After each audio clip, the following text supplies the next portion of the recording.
Madame, Monsieur, bonjour, heureux de vous retrouver pour une nouvelle saison de La Voix libre, le magazine politique de la rédaction de France 3 Picardie. Je reçois ce midi Gilles Demailly, le maire socialiste d'Amiens. Bonjour Gilles Demailly. Bonjour. Merci d'avoir répondu à notre invitation. Je dirais que votre présence s'imposait ce midi sur notre plateau en raison des événements qu'a connus Amiens cet été. On va y revenir dans un instant, mais je rappelle d'abord votre parcours. C'est un peu le rituel, le début de cette émission. Vous êtes d'abord un scientifique, docteur ès sciences, patron de laboratoire, ancien directeur de l'IUFM, ancien président de l'université de Picardie, maire d'Amiens depuis 2008, tombeur de Gilles de Robien, après avoir fédéré la gauche derrière vous. Vous qui étiez sans doute le moins politique des têtes d'affiche de la gauche à Amiens. Les habitants, ils ont raison, mais bien d'en faire en sorte qu'il y ait une présence régulière de la police nationale dans le quartier. Et ce que nous avons fait, nous, c'est renforcer les moyens dans le cadre de nos missions de police municipale, avec l'ensemble des services municipaux, de présence dans ce quartier. Mais il faut que l'État suive et renforce notre action. Alors la police municipale, on va en parler. À Amiens, les policiers municipaux ne sont pas armés. À Rivry, par exemple, c'est dans l'agglomération. Ils le sont. Je vous propose d'écouter un de vos agents. Il est délégué du syndicat de défense des policiers municipaux. Et vous allez écouter, il s'adresse directement à vous. Monsieur le maire, on vous a entendu solliciter à plusieurs reprises le ministre de l'Intérieur pour des moyens supplémentaires pour la police nationale.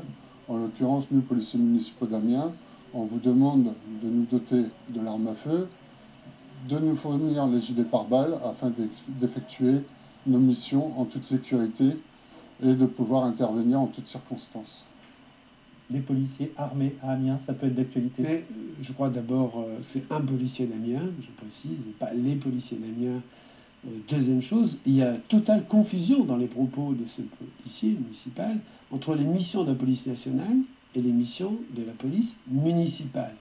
Jamais je n'ai demandé, parce que moi j'ai une idée très claire de ce que doit faire un policier municipal, de répondre à des situations où il serait en danger, parce qu'il confondrait le rôle de la police nationale et le rôle de la police municipale. Quand il y a des émeutes urbaines, c'est la police nationale qui intervient. C'est clairement écrit dans tous les textes qui définissent les missions des uns les autres. D'abord, c'est aussi un débat national. Je crois que la confusion est liée aussi à la politique précédente, où comme l'État supprimait les policiers nationaux, il aurait souhaité transférer aux policiers municipaux les missions qui disaient c'est maintenant pas du tout la politique qui est menée.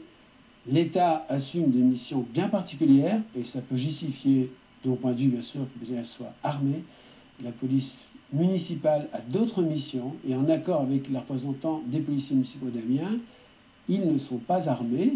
Mon professeur ne les avait pas armés, mais je crois qu'il est hors de question.